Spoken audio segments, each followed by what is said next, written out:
it's Patrick. Welcome back to the channel. I'm excited to be back pretty quickly this time. Like I said, I've been doing my best to work harder on the channel.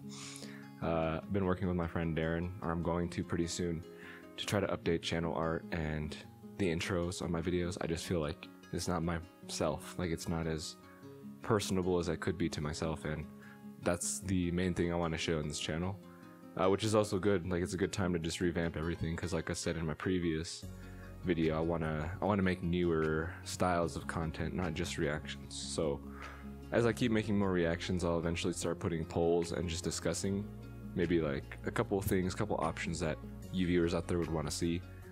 And you know, it'd be really nice just to see everybody's input as to what would kind of be the popular vote. And if, you know, something outbeats another, it doesn't necessarily mean I won't do the other option that was voted less or whatever. So yeah, I'm excited for that, but at the same time, I need to get my viewer count up, basically, just so that we actually have some data to work with. So we're kind of at that stage right now. Don't want to worry too much about it, but it is kind of the goal, the vision I want to achieve eventually. So yeah, let's hope that works. So I appreciate everybody watching. You know, I don't really like to plug my channel. Like, I put my Instagram super quickly, but I did read that, you know, liking a video really helps it just get to other viewers as well. And I don't think it's necessarily a selfish thing for me to ask, just because, you know, that's what I want my channel to be about, is just for more people to be exposed to me, so that I can maybe provide some good input, some good positivity for people. And when I see it in that light, asking for likes isn't really a negative thing or like a call for attention. It's just really straight up, I just want more people to be able to come to this channel and, you know, feel like this is a good place to be. With all that out of the way, let's go to How You Like That, BLACKPINK. A lot of people requested this kind of before I took my break, so I never even got to it. It's been out for a month, so I'm sorry about that. I've heard the song. I don't think I've actually seen the music video though, so it's actually good that I kind of left it out.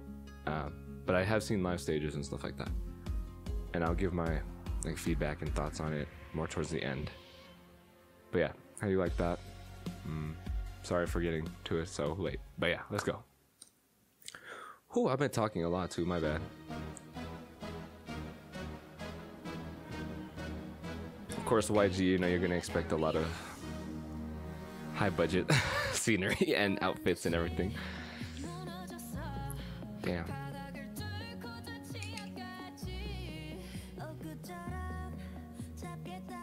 I like that instant contrast with the blue scene to the pink scene, or like pink red.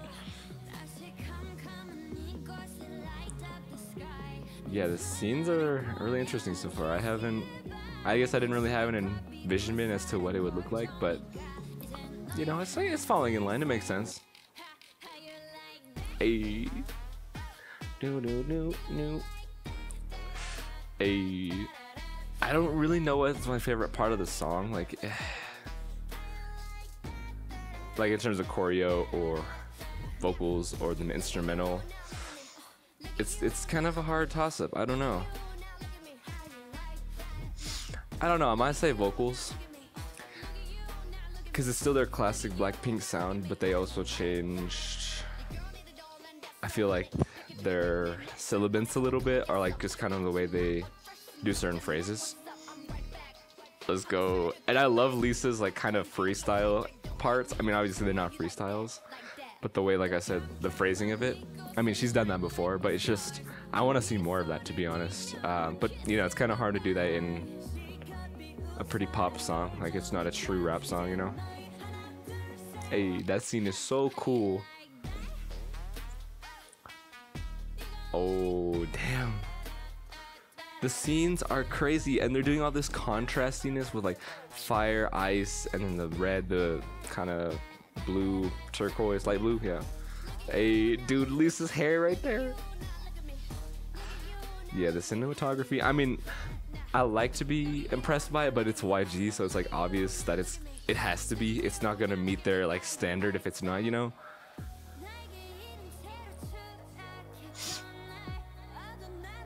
Even this part, the bridge is kind of, it's very sparse. They just took most of the stuff out and did like a build-up. But I like the way they used the vocals right there. Jisoo and Rosie have their sound, obviously, but like, I don't know, it's just a nice duo right there. I will say BLACKPINK does this kind of song structure a lot, where they bring this, you know, like drop in, and it's kind of like this like chant anthem type thing, and a lot of K-pop groups have been doing this recently. I don't necessarily have a problem with it. It's just that it's more like you should be aware that so many groups are doing the same exact thing, and I understand they're all doing it because they're seeing it as the most effective way to market their song, you know, just to get it more popular, obviously. But just the more and more and more you do it, it's kind of like, when's going to be the fine breaking point of, you know, fans just kind of being like, you know, as much as I love this group, I know they could do even more. And that's kind of like where I wanted to bring this song, How You Like That, from BLACKPINK, is I by no means think it's a carbon copy of things they've done before, but it resembles a lot of the work they've done before, and it's obviously not the group members themselves that entirely had the say in this. It's very much formulated by K-pop and by YG, so it's not something that I'm obviously blaming the group for. It's just, I think K-pop as an industry should keep that in mind, that, you know, as big as they're getting, you know, there's a lot of like there's the phrasing of like a bubble that just continuously expands is eventually going to explode, right? So that's kind of where I see K-pop is. I just hope that they also have that in their head. I'm sure they do, that, you know, as big as it's growing, as effective as they are with catching on to trends and, you know, using them to their full advantage, it's something to just keep in mind, that I think personally eventually they're going to need to change things in terms of what they're doing. Even with pop music in America, honestly, I think around now is a pretty good time to just change what we know as like pop music, the way things are structured and phrased out like that in terms of the music. Like, not saying that it has to be totally unpredictable, because that would also be a little too much, I think. But just changing things up, especially with a group like BLACKPINK, when, you know, moving away from American pop, but, you know, they're pretty versatile for a 4-member group. I think they can accomplish a lot even with that number of people, and I wouldn't say they're necessarily playing it safe, YG, I mean, but I'm pretty sure all of us know that, you know, not even just artists of YG, but artists of a lot of entertainment companies, you know, they're capable of a lot more. And I think sometimes as fans we just feel like it's a little frustrating when these talented people are held back, because, you know, in K-pop, artists aren't really satisfied with just being where they are. They're always kind of striving to enhance themselves in some way, and, you know, behind the cameras and behind the performances, I would say for a lot of idols that's true. You know, like, they're always constantly practicing their dancing, rapping, singing, acting, etc. They're always working on those skills behind the actual content and media that we see.